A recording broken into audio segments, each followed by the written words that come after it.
Sapose, salam positif untuk semua. Kita bertemu lagi, ini masuk sesi keempat ya. Sesi ketiga kemarin membahas tentang bagaimana membangun emosi positif dengan mindfulness dan mindful living gitu ya. Nah, membangun emosi positif atau membuat kehidupan kita lebih baik, kehidupan kita menyenangkan dan kehidupan kita lebih bermakna, itu kita bisa bagi masa lalu, masa sekarang, dan masa depan. Nah, masa sekarang sudah kita bahas pada sesi ketiga.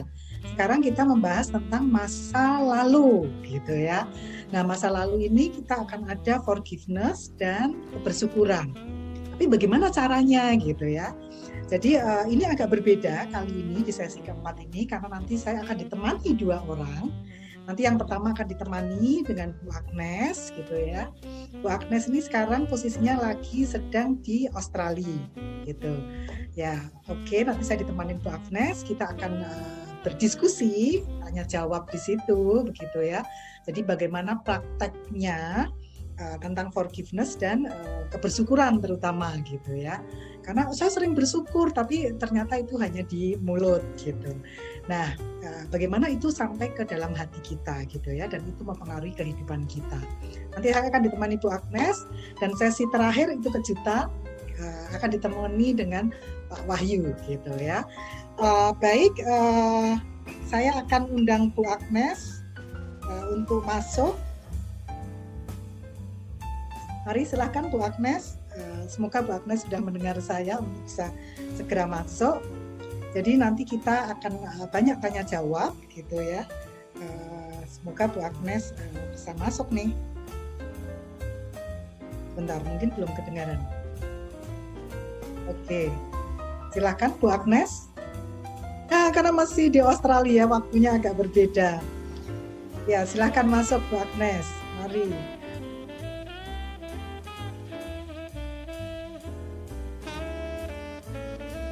Oke, sambil menunggu Bu Agnes masuk. Jadi ini ada dua materi, jadi materi kebersyukuran dan forgiveness. Jadi sedikit akan membahas tentang hasil risetnya. Jadi bagaimana orang melakukan kebersyukuran terus diukur. Ini Bu Agnes sudah bergabung. Halo Bu Agnes. Ya, halo Ibu. Gimana kabarnya? Semoga baik. Gimana? Australia gimana?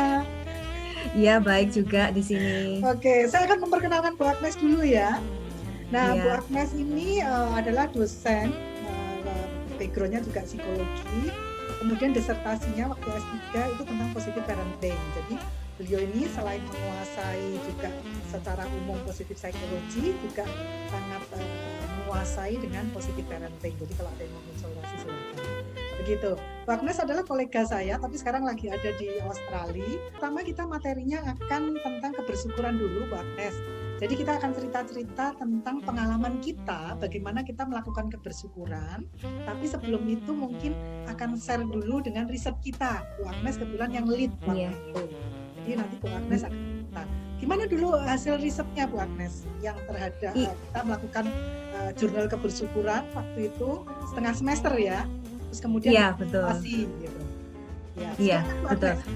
Iya, itu kan mengenai ini ya Bu ya, jurnal kita meminta mahasiswa, terutama yang kita anggap kaum milenial ini ya, untuk bisa terbiasa gitu ya, membiasakan diri supaya dia bisa mensyukuri kondisinya apapun itu.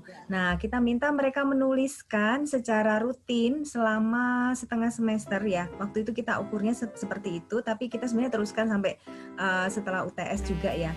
Nah, itu hasilnya menunjukkan bahwa ada peningkatan, terutama kondisi well-being mereka ya. Jadi kesejahteraan mereka, khususnya untuk yang masalah relasi. Jadi mereka merasa lebih baik relasinya dengan orang-orang yang ada di sekitarnya. Jadi merasa lebih dicintai, lebih didukung, lebih puas gitu dengan dan kondisi itu penting sekali orang-orang. Ya Bu Agnes ya, kebahagiaan ya. Iya betul. Karena kan di well-being itu kan juga ada masalah relasi ya. Kalau di PERMA itu kan juga, itu dia. Apalagi culture kita di Asia ini kan kolektif ya, jadi hubungan itu menjadi sangat penting sekali. Selain karena kita kan hubungannya bukan hubungan personal, tapi kadang-kadang dengan keluarga besar, dengan lingkungan yang tetangga, agak berbeda dengan yang di barat kan. Jadi ini sangat bermakna sekali ya, sangat bermakna. Iya, betul. Itu kalau nggak salah sempat dipresentasikan waktu di World Congress Positive Psychology yang di Melbourne ya. Iya, betul Bu. Iya, kita waktu itu sama-sama ke sana, kemudian kita presentasi juga, sehingga mereka pun juga, oh iya, merasa ada sedikit perbedaan gitu. Tapi secara umum memang kondisi well-being itu ternyata meningkat dengan cara bersyukur. Gitu. Oke. Jadi bersyukur itu kan berarti penting sekali nih kita bahas hari ini gitu ya. Iya, pas sekali Bu. Baik Bu Agnes, nah kita ini mungkin tidak berteori tentang kebersyukuran itu manfaatnya apa dan lain sebagainya, karena dari hasil riset sudah menunjukkan. Jadi nanti kalau teman-teman pengen tahu hasil riset yang dari negara-negara lain juga ada, tapi kita lebih bagaimana aplikasi kita berdua cara membuat kebersyukuran gitu ya. Iya. Nah kalau Bu Agnes sendiri, Bu Agnes, apa yang dirasakan ketika melakukan kebersyukuran? Iya. Yang saya rasakan sih saya bisa menjadi lebih positif ya. Artinya kan mungkin selama ini mengalami kesusahan kadang-kadang untuk melihat hal-hal yang baik yang terjadi. Nah, karena kan mungkin kondisinya ya, pandemi kan di mana-mana, dimanapun berada itu kan kadang-kadang kita merasa suntuk, stres gitu. Tapi ketika saya kemudian membuat daftar, saya juga bentuknya membuat daftar seperti itu ya, hal-hal baik apa sih yang saya alami gitu setiap hari gitu. Itu kemudian saya merasa lebih puas ya, lebih lega. Oh ternyata ada kok hal-hal yang saya alami yang sifatnya positif gitu. Terus kemudian saya merasa lebih lega ya, lebih puas. Itu yang saya rasakan. Oke. Sama, saya juga merasakan lebih positif gitu ya, karena hal-hal yang tadinya terlewati karena ditulis itu, jadi kita karena nulisnya kan rutin nih. Jadi akhirnya semua itu diingat gitu ya. Hal-hal positif apa yang terjadi itu diingatkan untuk disyukuri. Jadi membuat emosi kita jadi lebih positif ya.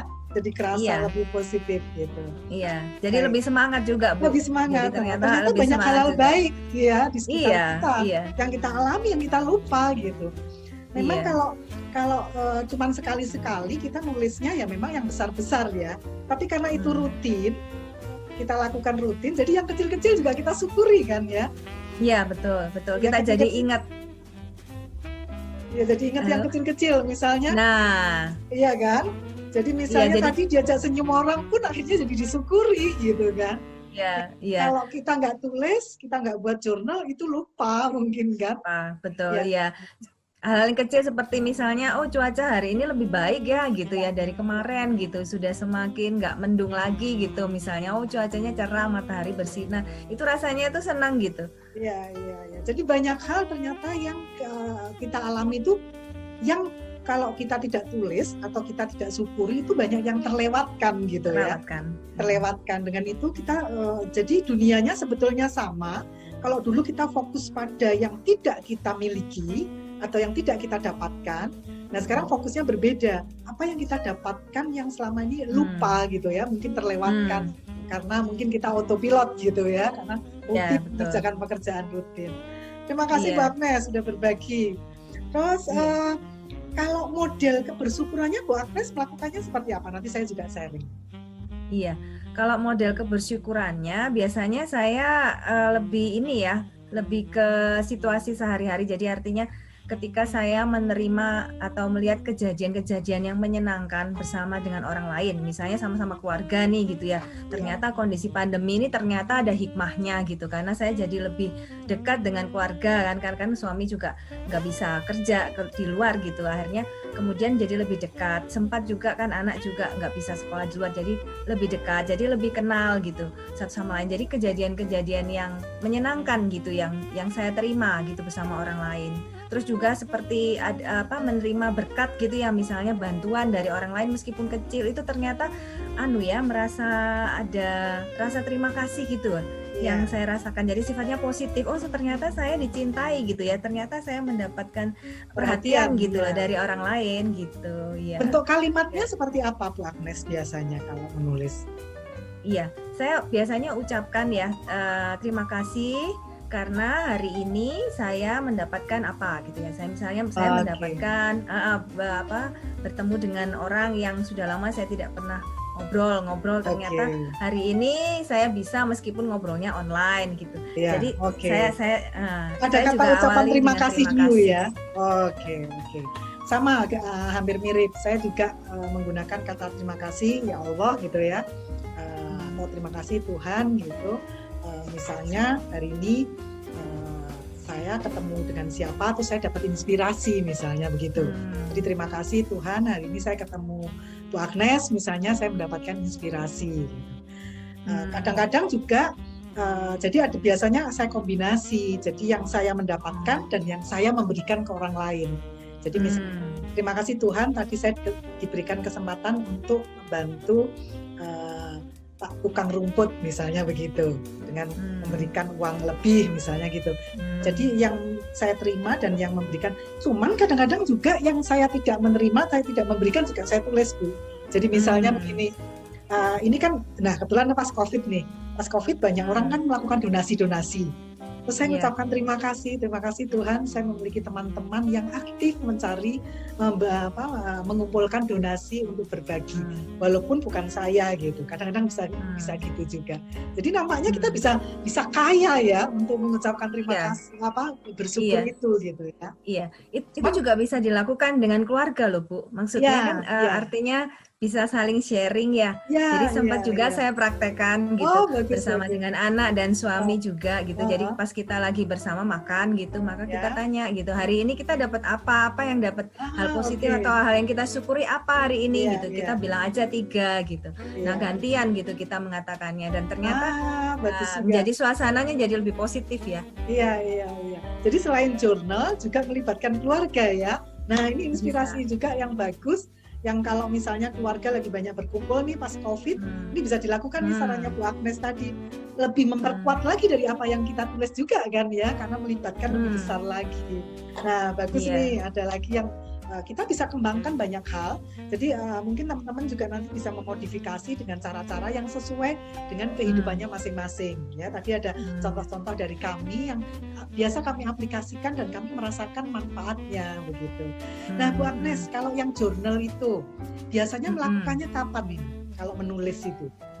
Iya, kalau saya biasanya saya orang pagi ya, jadi saya suka kalau habis bangun pagi saya tulis dan saya tuliskan itu di HP Bu. Jadi di HP ya lebih praktis gitu, nggak perlu pakai bolpen atau ini ya. Jadi saya tulis aja di note gitu, saya buat poin-poin gitu ya. Saya awali tadi yang tadi saya bilang tuh ucapan terima kasih gitu. Kemudian karena apanya, kemudian saya buat semacam poin-poin begitu. Jadi singkat-singkat saja gitu. Di tapi HP rasanya ya, berarti pagi hari ya. Di HP, iya di pagi hari kalau saya. Nah ini Bu Agnes agak berbeda dengan saya. Kalau saya senangnya karena menulis, jadi saya pakai tulisan gini nih. Jadi kebetulan ini saya buatnya sehari 10. Jadi ini nggak gini. Waktu itu saya buat 3 bulan yang ini, tapi 10. Jadi 10 selama 3 bulan. Setelah itu saya letakkan. Nah ngerjakannya saya malam hari, kalau Bu Agnes tadi pagi hari. Kalau saya tipenya sebenarnya karena saya sekalian tafakur dan meditasi, jadi saya pakai malam hari sebelum tidur. Jadi kita boleh pakai model apapun sesuai dengan masing-masing ya. Nah, ini kondisinya sendiri-sendiri. Karena kan kita tipenya orang beda-beda, jadi sesuaikan aja dengan diri kita gitu. Nah kalau saya gini, nanti kalau udah ini waktu itu 3 bulan saya letakkan karena sudah rutin, jadi biasa kan mengucapkan terima kasih kan. Tapi mulai kok saya agak berkurang ya. Nah itu saya mulai nulis lagi. Jadi kalau evaluasi saya mulai agak berkurang, saya mulai nulis lagi. Kira-kira berapa lama gitu ya. Tidak sampai 3 bulan, jadi berapa lama, terus sudah mulai lagi, turun lagi, nulis lagi gitu. Cara kontrolnya gitu. Iya. Jadi bisa mengembalikan semangat gitu ya Bu ya. Yang penting konsisten kita ya melakukan. Karena gini, sering orang bilang begini, saya mengucapkan terima kasih, saya sering kok bersyukur tapi itu di mulut. Karena begitu ditulis itu akan dirasain benar-benar gitu ya. Apalagi kalau kita lagi berdoa mengucapkan bersyukur, itu kan kita bisa kan waktu kita berdoa kepada Tuhan, apakah waktu ritual-ritual tertentu, misalnya kalau yang Muslim ya pas selesai sholat gitu kan, tapi dirasakan bener dan diucapkan tiap hari itu hal-hal yang berbeda, itu akan lebih kaya ya kan. Jadi yang diucapkan kan hal-hal yang berbeda, jangan sama terus gitu. Jadi kaya supaya kaya. Iya, jadi nggak seperti kebiasaan gitu ya Bu ya, tapi maksudnya jadi rutin gitu dilatih kan? gitu. Iya, dilatih untuk melihat banyak sisi gitu ya. Iya. Iya, Ibu pernah nggak merasakan seperti misalnya nih karena kita udah terbiasa nih menulis sesuatu yang positif gitu, tiba-tiba kita itu jadi lebih peka gitu terhadap hal-hal yang kecil. Iya, dan dibukain pintu tuh kita langsung di sini tuh nyes gitu ya, seneng gitu kan. Padahal kalau dulu ya juga pintu seneng aja gitu aja, tapi kita sering melakukan kebersyukuran tuh dalam yang kita rasakan gitu. Iya betul. Ya saya juga ngalami. Jadi kayak misalnya cuman sekedar bermobil aja ya gitu. Kemudian kita lihat gitu, oh ternyata hari ini hari bagus gitu ya, cerah banget gitu. Terus saya tiba-tiba aja bilang gitu dengan anak saya dan suami saya gitu. Kemudian saya jadi lebih senang gitu. Kemudian jadi lebih sering gitu melihat ada hal-hal yang nggak selama ini nggak disadari gitu. Iya kita. Benar. Jadi lebih peka kita akhirnya dengan kehidupan melihat hal-hal yang menyenangkan, yang latihannya ditulis dulu gitu ya. Iya. Kayak conditioning gitu ya kalau di teori psikologi ya. Baik Bu Agnes, namanya kita bersyukuran cukup banyak yang sudah kita bagi dengan teman-teman ya. Kita sedikit masuk ke forgiveness kali ya. Saya sama Bu Agnes sih sempat diskusi forgiveness ini kita pengalamannya apa ya, kok kayaknya kita gak susah gitu mencari, tapi mungkin tetap perlu kita bahas gitu ya. Mungkin teknik-tekniknya mungkin yang kita bahas gitu. Jadi begini, forgiveness ini kan sebetulnya bukan kalau kita ingin memaafkan gini, masa lalu itu 1 detik yang lalu itu kan masa lalu, makanya kita bisa syukurin. 5 tahun yang lalu juga masa lalu gitu. Nah, kenapa kita perlu memaafkan? Itu sebenarnya tentang diri kita, bukan tentang orang lain. Itu satu.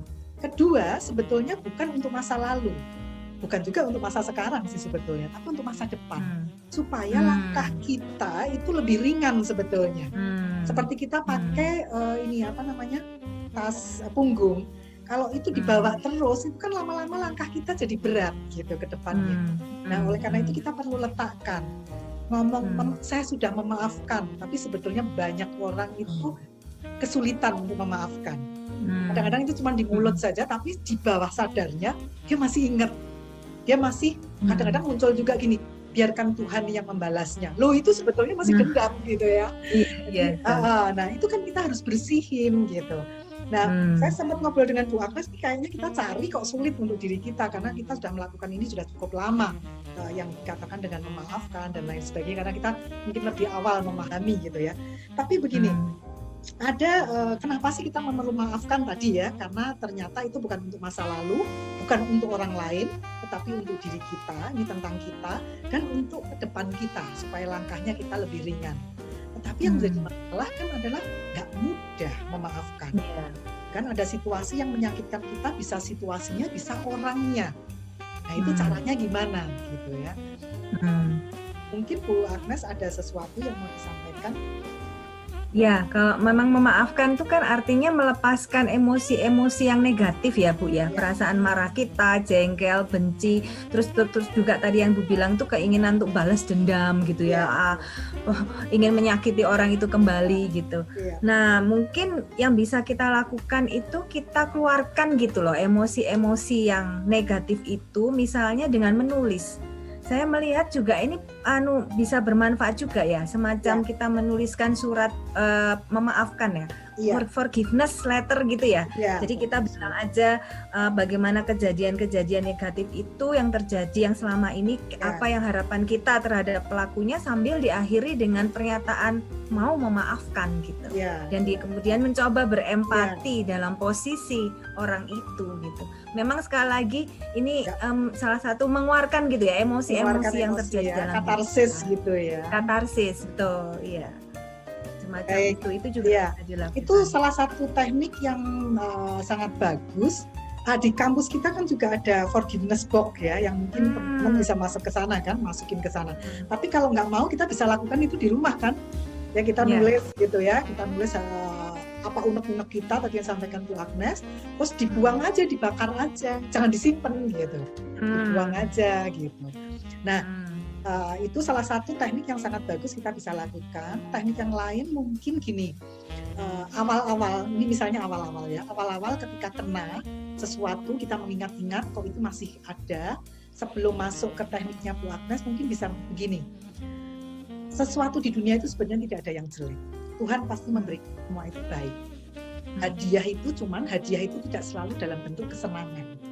Kadang hadiah itu dalam bentuk kesedihan.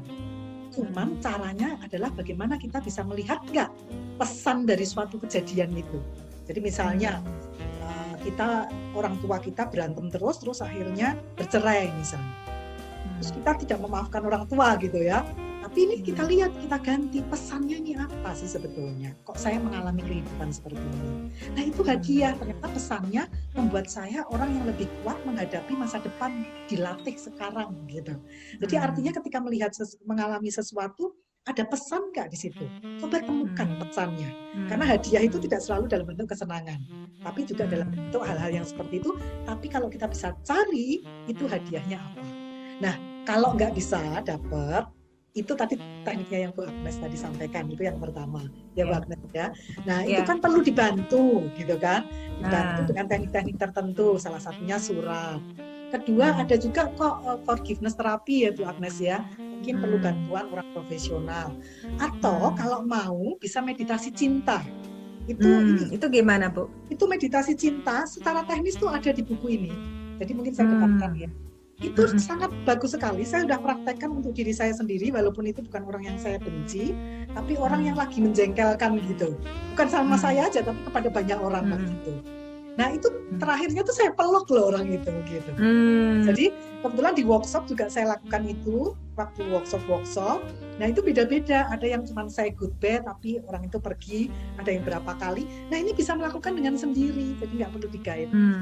Jadi kita perlu bantuan-bantuan yang secara profesional dan secara riset itu sudah terbukti gitu. Jadi tadi sebelum menemukan informasi, kemudian adalah yang pertama adalah menemukan pesan dari suatu kejadian dulu. Ya, itu hadiah untuk kita. Kalau kita nggak bisa, dibantu dengan teknik-teknik yang lain, gitu ya.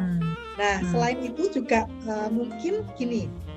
Kan juga kita ketika berdoa dengan Tuhan kita minta diperkuat supaya hati kita tuh bersih. Jadi kita ketika berdoa, Tuhan bersihkanlah hati saya. Jadi selalu kita minta untuk dibersihkan hati saya gitu. Hati kita gitu ya. Itu diperkuat karena kita tahu kita makhluk spiritual kan, selain makhluk individual dan sosial, kita adalah makhluk spiritual. Jadi minta kepada Tuhan untuk dibersihkan hatinya. Nah, kalau itu semua sudah lewat semua, kalau mengalami orang yang tidak menyenangkan gitu ya, misalnya ketemu, kan hidup ini kan selalu dinamis Bu Agnes ya kan, siapa tahu ketemu orang yang tidak menyenangkan, kirimin doa saja. Jadi kirim doa supaya hati kita nggak ada flek, jadi tetap bersih. Selain kita minta doa, jadi kita kirimin, selain kita berdoa untuk diri kita sendiri, orang yang menyebalkan kita kirimi doa. Tapi biasanya kita bisa melakukan itu kalau sudah melewati step-step yang tadi itu. Jadi lambat diperkuat gitu. Jadi orangnya kita untuk siapa sih sebetulnya? Untuk kita dan juga berdampak pada orang itu. Kan kalau menyebarkan kebaikan kan bagus juga. Gitu. Iya. Ini bisa ditambah itu ya. Kalau sudah lewat step-step itu. Baik, nampaknya kita sudah banyak kita diskusi. Kita pada sesi terakhir itu kita akan mengundang Pak Wahyu. Ada apa ini? Nah, Pak Wahyu ini adalah bekerja di Art Pro Enterprise, sebetulnya lebih banyak ke art. Kita ingin mengundang, sebentar saya akan mengundang Pak Wahyu. Pak Wahyu silakan bergabung untuk masuk. Ini saya dengan Bu Agnes sudah menunggu, gitu ya. Sudah menunggu. Kami berdua, nanti Bu Agnes dengarkan ya. Iya Bu. Dengarkan, karena kami berdua ini saya akan membaca puisi diiringi Pak Wahyu yang isinya puisi ini adalah terkait materi hari ini. Gitu. Jadi yang terkait kebetulan misalnya hal-hal yang menderita dan lain sebagainya. Gitu. Halo Pak Wahyu, selamat bergabung Pak Wahyu. Oke, kami bertiga. Halo Pak. Ini kita bertiga posisi yang berbeda. Pak Wahyu di Bali, beda 1 jam dari Surabaya. Saya di Surabaya, Bu Agnes di Australia. Beda 2 jam atau 2,5 jam atau 3 jam ya? 3 jam. 3 jam. 3 jam. Beda 3 jam. Nah ini berdua akan saya dengan Pak Wahyu, jadi saya akan baca puisi. Yang isinya puisi ini adalah menggambarkan diskusi kami berdua tadi dengan Bu Agnes. Jadi ini sekarang dalam bentuk puisi yang akan diiringi oleh Pak Wahyu. Jadi Pak Wahyu ini di Art Pro Enterprise ya. Jadi di art walaupun dulu sekolahnya kuliahnya di kimia ternyata banyak bakatnya di situ. Jadi akan mengiringi saya. Baik, akan saya segera mulai. Log siang dan malam. Siangku sama dengan malamku, karena siangku punya matahariku dan malamku punya bintangku. Aku cuma perlu menemukan sinar-sinar itu, menerpa relung tubuhku, menghempas alam khayalku, dan merobek sisa hatiku. Derita, katamu, tertawalah, hadiahmu lain telah menjemput, malammu sama dengan siangmu. Pesan bertumbuhmu telah melambai indah, gapai dengan rasa yang dalam. Di sanalah pesan itu sampai. Derita, katamu, bergembiralah, hadiahmu telah datang. Masuklah ke jiwamu, membesarlah, agar bisa menampung cahaya itu, cahaya malam. Baik, terima kasih Pak Wahyu telah mengiringi. Jadi puisi ini tentang derita, gitu ya. Bagaimana kita menyikapi suatu keadaan yang tidak enak, gitu ya. Cari pesannya, seperti yang kita diskusikan tadi dengan Bu Agnes. Kemudian ini ada tips sederhana dari Goldberg sebetulnya, tapi sangat efektif. Yaitu apabila kita mengalami tekanan, langkah yang pertama adalah bisa nggak diabaikan tekanan itu. Kalau bisa dan tidak berkembang lebih jauh, ya sudah cukup gitu. Nah, tapi kalau tidak bisa kita abaikan, kita harus mengubah situasinya. Jadi langkah kedua adalah ubahlah situasinya. Maksudnya ubah situasinya gimana? Jadi kita hadapin, kemudian kita lakukan langkah-langkah apa yang harus kita selesaikan gitu ya. Nah, kalau dua langkah ini nggak bisa, misalnya ketika situasi itu ternyata perlu orang lain yang lebih besar yang punya power atau punya kekuasaan untuk menyelesaikan masalah itu. Jadi bukan hanya kita saja gitu ya, tapi ada orang lain yang ternyata lebih besar yang bisa menyelesaikan masalah itu. Tapi masalahnya nggak selesai karena orang itu tidak menyelesaikan. Nah, berarti kita masuk ke langkah ketiga. Ubahlah situasi kita terhadap peristiwa itu, situasinya. Ubahlah persepsi kita terhadap situasinya. Jadi misalnya gini, kalau kita masih remaja, atau kita misalnya masih tinggal dengan orang tua, tadi yang misalnya orang tua berpisah, kita ingin menyelesaikan tapi tidak bisa kan, karena itu urusan orang tua. Jadi ubahlah persepsi kita terhadap situasi. Itu tips dari Goldberg yang sederhana tapi efektif, gitu ya. Baik, terima kasih. Jadi kami bertiga ini saya ucapkan terima kasih banyak Bu Agnes karena kita beda jam tapi masih semangat. Kita bertiga walaupun beda tempat-tempatnya tapi kita semangat untuk berbagi, semangat untuk membangun emosi positif, dan semoga yang mendengarkan juga ikut semangat gitu ya, sehingga juga ikut membangun emosi positif ya dengan apa yang kita diskusikan bersama-sama ini. Semoga bermanfaat, jaga kesehatan, tetap positif gitu ya, dengan dibangun emosi positif kita. Masa sekarang dengan sesi 3, sesi 4 kali ini adalah menyelesaikan masalah. Baik, terima kasih Bu Agnes, Pak Wahyu, terima kasih sudah bergabung berbagi untuk Indonesia, untuk teman-teman kita yang mendengarkan atau melihat YouTube ini. Terima kasih semuanya. Sapose. Ya, sapose.